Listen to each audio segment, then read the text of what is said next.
वंदे पुरुषोत्तम परम प्रेममय श्री श्री ठाकुर जी की वाणी। लोक मध्य लोकाचार, सद्गुरु काछे एकाचार। सरस्वती पूजा विशेष।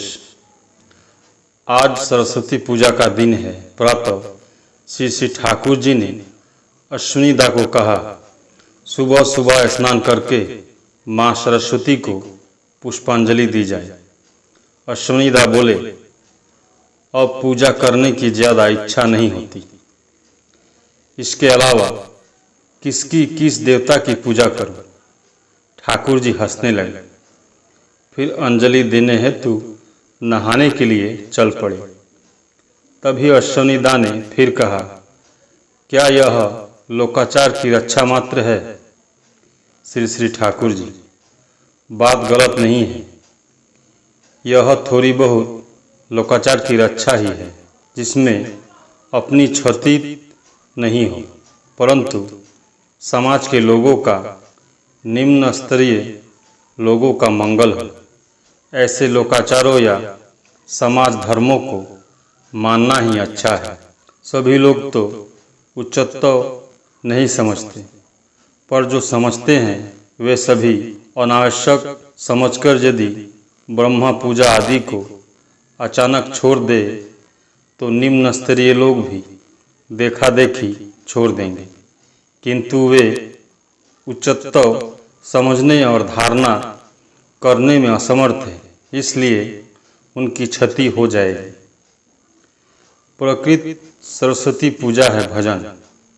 नोट, यहाँ भजन से ठाकुर जी का तात्पर्य यहाँ साधारण भजन कीर्तन से नहीं है। वह एक साधना की अवस्था है, जैसे सस्तेनी व्रत है। आगे उन्होंने समझाया है कि भजन क्या है। संग्रहकर्ता। अनाहत सदा विराजी शब्द धारा जो साधना फल से अपने अभ्यंतर में जागृत होता है एवं सुनाई पड़ता है, उसमें प्रक्रिया विशेष योग से मनोनिवेश करने को भजन कहते हैं। आज बाहर बैखरी शब्दयोग से, गीतबद्ध आदि तथा भजन योग से बहुत अभ्यंतरस्थ शब्द में मनोनिवेश करना ही है। उस परावाक्य या पर शब्द रूपिणी सरस्वती की पूजा है, परंतु सब लोग तो इन बातों को समझते नहीं और जानते भी नहीं। ब्रह्म पूजा के अधम होने पर भी लोगों को उसे करने से छुटकारा नहीं। इसके बाद स्नान आदि करके श्री श्री ठाकुर जी अश्विनीदा के साथ अंजलि देने गए। अविनाशदा हंसते हंसते मंत्रोच्चारण कर रहे हैं तथा श्री श्री ठाकुर जी उसे दोहराकर अंजलि दे रहे हैं।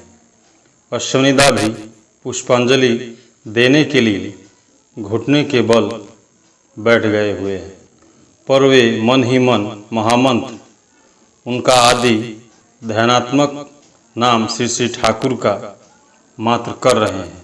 सोच रहे हैं, अंजलि दूं कहाँ?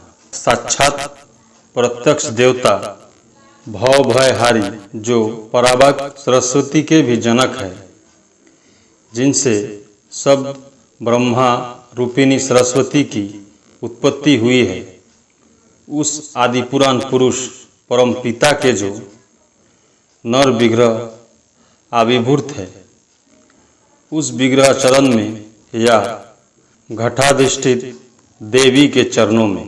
परंतु अश्विनीदा देख रहे हैं कि स्वयं वे श्री श्री ठाकुर ही तो लोकधर्म समाज धर्म पालन करने के लिए कलश पर अंजलि दे रहे हैं और उनकी आज्ञा ही शिरोधार्य है। इसलिए उन रातुल चरणों में अंजलि देने का लोग संवरण करके उन्होंने कलश पर ही अंजलि दी। इन सभी बातों को एकांत में बैठकर अश्विनीदा नोट कर रहे थे। तभी अचानक श्री श्री ठाकुर जी वहाँ आए और हंसते हंसते अश्विनीदा को गले से लगाते हुए बोले, दे तुले दे पाल देखपी दयाल आजी दया करे धोरबे एसे हाल। अमीय वार्ता पृष्ठ संख्या 90। सभी गुरु भाई एवं माँ को जय गुरु। मनुष्य दो ऐसी कंगाली मिटती नहीं। प्रश्नकर्ता परमदयाल श्री ठाकुर से कहता है, आप जैसे व्यक्तियों की बातें करते हैं वैसा मनुष्य तो कम ही नजर आता है। श्री ठाकुर जी, मेरी अवस्था ठीक उस साधु के जैसा है। एक साधु था, वह प्रायः अचेतन अवस्था में पड़ा रहता था। लोग समझते थे कि उसकी समाधि हुई है। जो ही तथाकथित समाधि टूटती थी अर्थात चेतना लौटती थी, तो ही वह बोल उठता था, रुपया फेंको, रुपया फेंको। व्याधि हो या समाधि हो, पर रुपये फेंकने की बात उसके मस्तिष्क से नहीं जाती थी। मेरी भी अवस्था ठीक उसी तरह की है। चाहे जितना कुछ हो, घूम फिर कर वही एक बात रट लगाए रहता हूँ, मनुष्य दो। ऐसी कंगालपनी जीवन में नहीं मिटती और मामला भी बड़ा गुरुतर है। मनुष्य नहीं मिलता कि इसका इलाज कर सकूं। योग्य बने बगैर मनुष्य पर अपना प्रभुत्व जमाए रखना चाहते हैं। क्या ऐसा करने से काम होगा? फिर भी भरोसा की बात है यह है कि सबके सब ऐसे नहीं हैं। जगत कल्याण के लिए शुद्ध सत्ता की आवश्यकता है। मुझे तो ऐसा प्रतीत होता है कि जो शुद्ध आत्मा है वे सभी निरालंब वायुभूत निराश्रय होकर चक्कर काट रहे हैं।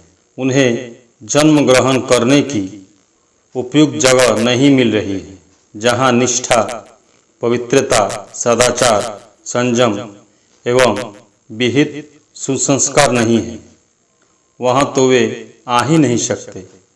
इसलिए मैं दीक्षा एवं विवाह संस्कार पर इतना जोर दे रहा हूँ। चतुर्थ खंड पृष्ठ संख्या 81-82। जय गुरु।